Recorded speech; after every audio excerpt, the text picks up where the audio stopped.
listening to I Am Refocused Radio with your host, Shamaya Reed. This show is designed to inspire you to live your purpose and regain your focus. And now, here's your host, Shamaya Reed. Hey, welcome to I Am Refocused Radio. We are here once again, and today we have a true honor having a special guest on the show. Today we have Dr. Jaya Viswanathan. She is a neuroscientist, an engineer, and an artist. She is going to talk to us today about her amazing book. It's Baby Senses. You can go to the website babysensesbook.com. We're going to learn a little bit more about Dr. Jaya. Like I said, she is not just a neuroscience scientist. She's an engineer and an artist. And she's also doing great work with what she's doing with her knowledge and with her platform. So without further ado, Dr. Jaya, how you doing? Hi, Shamaya. It's such a pleasure and an honor to be here. So I'm really excited to chat with you. And thank you so much for having me. I appreciate you being on. And I mean, I know in your bio it talks about you in your free time, you volunteer as a STEAM educator, and you paint and you do art exhibits. I mean, man, that's a true successful person, because I don't know when you sleep. So tell us a little bit about your background and how did you get just interested in science? Yeah, so thank you for that awesome question. The answer might be a little boring because I realized around the age of 13, 14 that I was really intrigued by the fact that you can put two people in the same situation, and whether it's a classroom or whether it's the playground or it's extra classes, whatever, two people in the exact same situation, and they can have completely opposite kind of behaviors. And to me, that didn't quite make sense. I was like, well, why isn't person X thinking the same as me, or why am I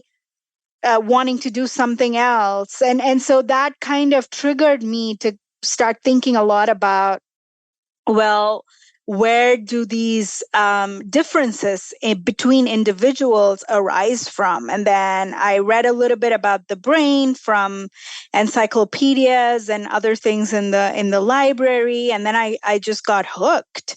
I wanted to understand how it is that all of us, humans, animals, everyone, we go through life, and it's a complex world that we live in with so much nuance and beauty around us. And then it's just like, how do we live these complex lives and have these amazing experiences? And how does our brain process all of that information? So that was really the early beginnings of my interest in neuroscience. And did you have anybody that you kind of looked up to who kind of knew a little bit more about the subject, or just in general science? And did that person influence you to explore further in your academic years? Absolutely. I think I'm very lucky because both of my parents have been hugely inspirational in my life. So my dad is a scientist himself, but he's a polymer chemist. And I think I got that drive to understand things and study things from him.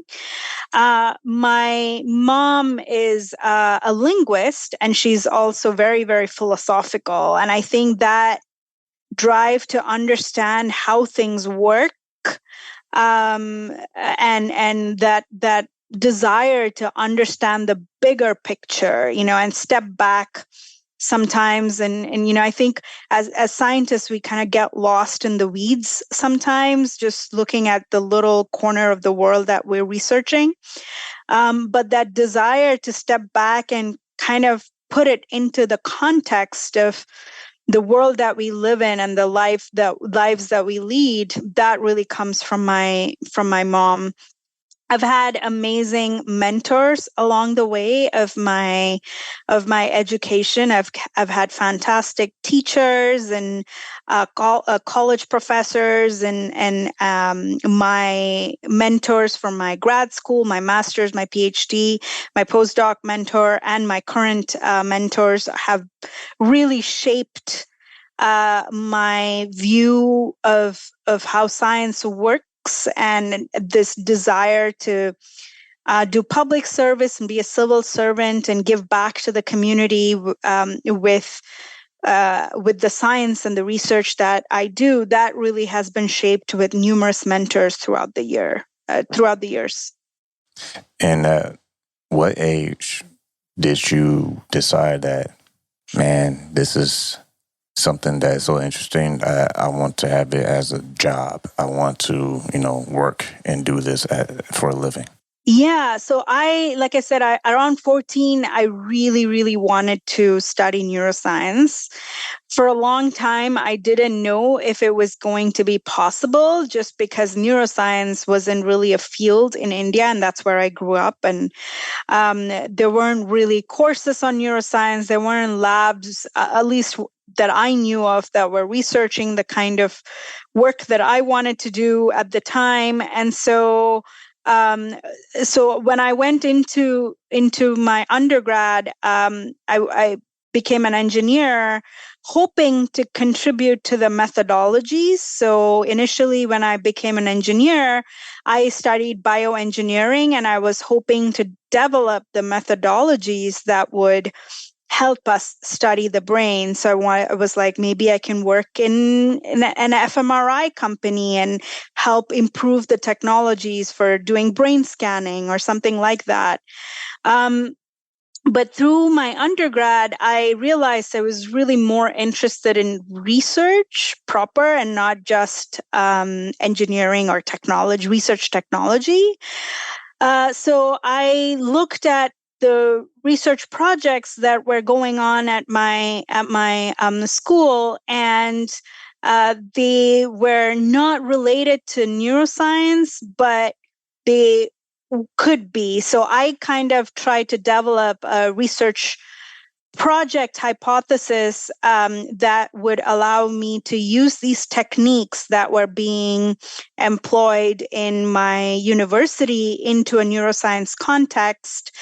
And then that ended up getting funded, which was an amazing opportunity. So I ended up working at the National Brain Research Center as an undergraduate research fellow for 2 months. And then after I came back, I kind of wanted to continue getting an experience in neuroscience. So I actually reached out to a couple of clinics. So that time I wanted to really get an appreciation of what it was like to work with patients. So I ended up working at a dementia clinic, which was in an inner city area. And so there was a large population of illiterate, uneducated people who would walk in and complain about memory problems. And it was up to the research team and the amazing doctors and support staff that I was working with to diagnose and help these patients. So I did that project for 3 months. And then the rest, as they say, is history, because I had now worked in a couple of research projects, and that gave me enough experience to kind of figure out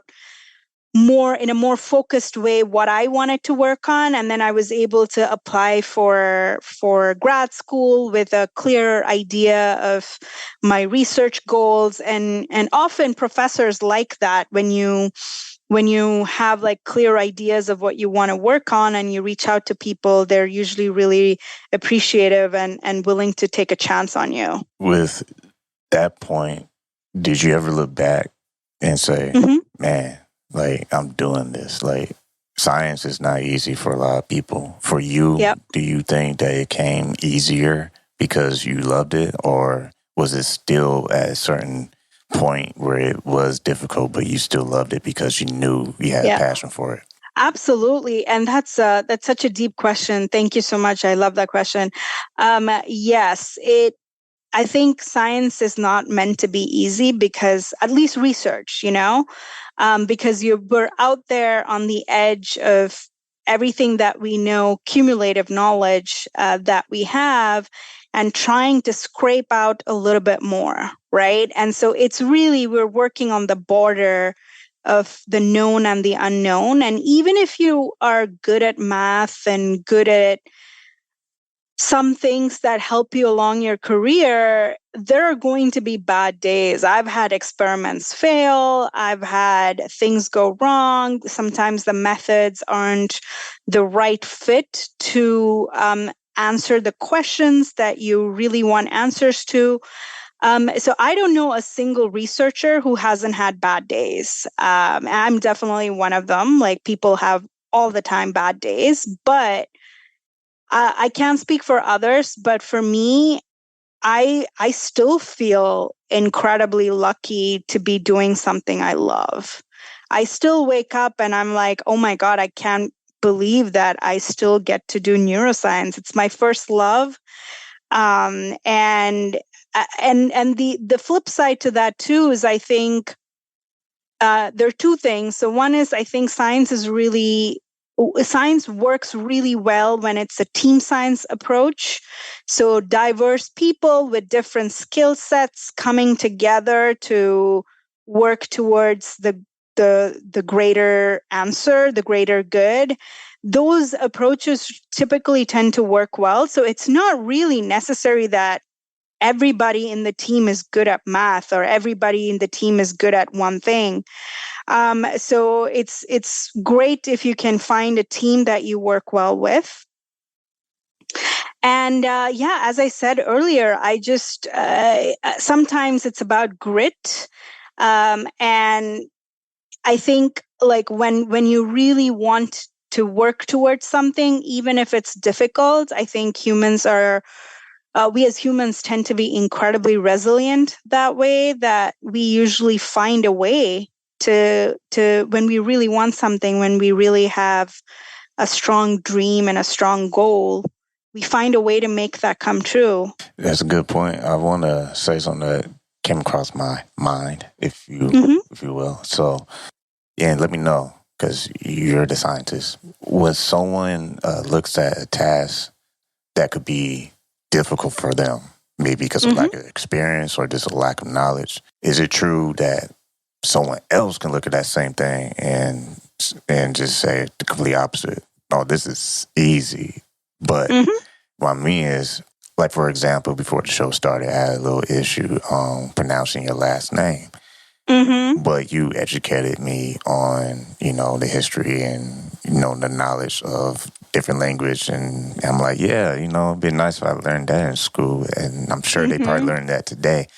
But what do you think about that versus, like, cultures or just, like, people lack of exposure to certain things?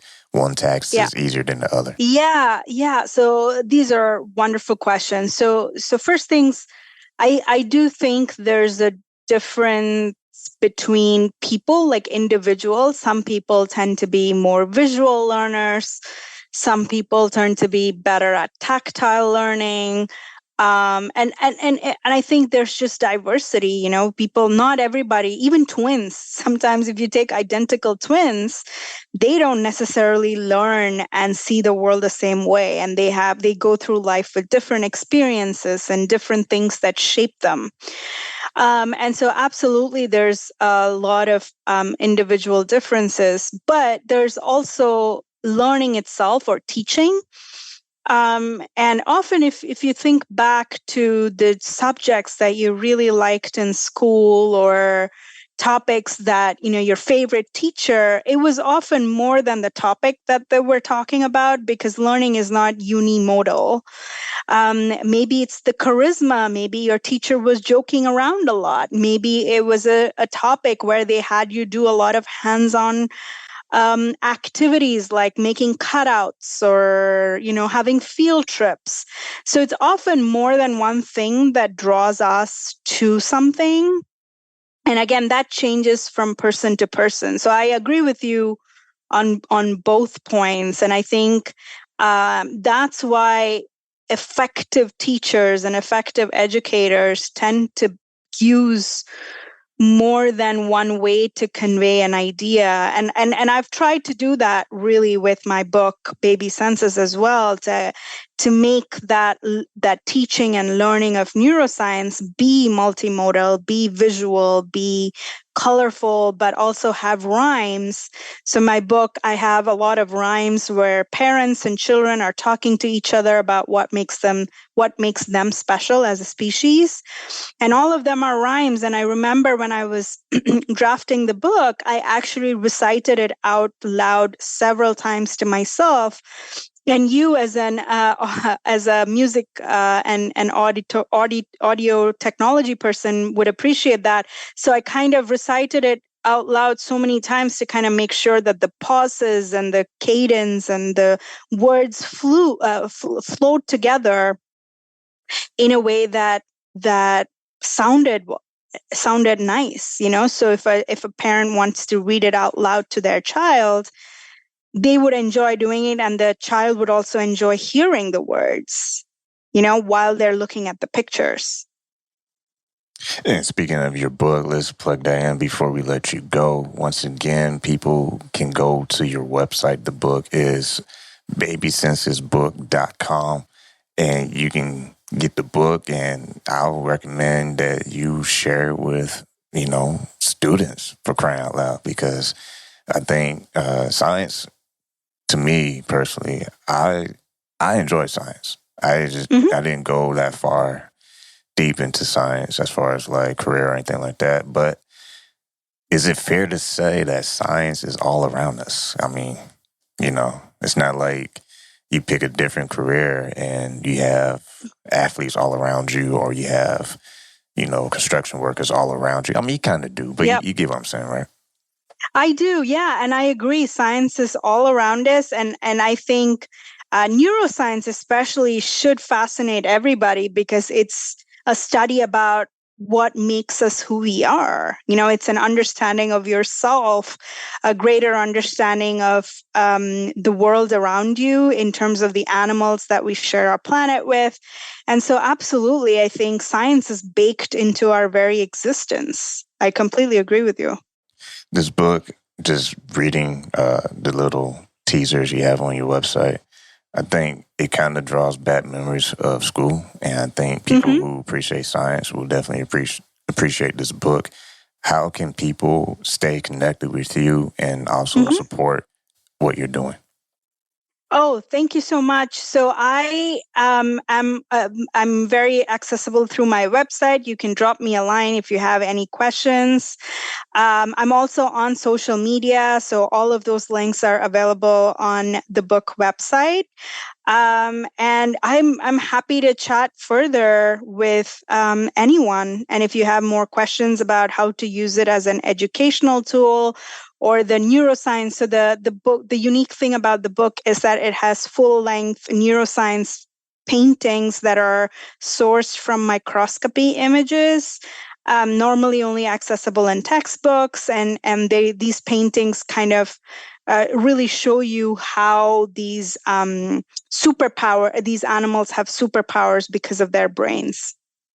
Once again, we've been talking to our special guest today, Dr. Jaya Viswanathan, and her book that you can get on her website. It is super easy, babysensesbook.com.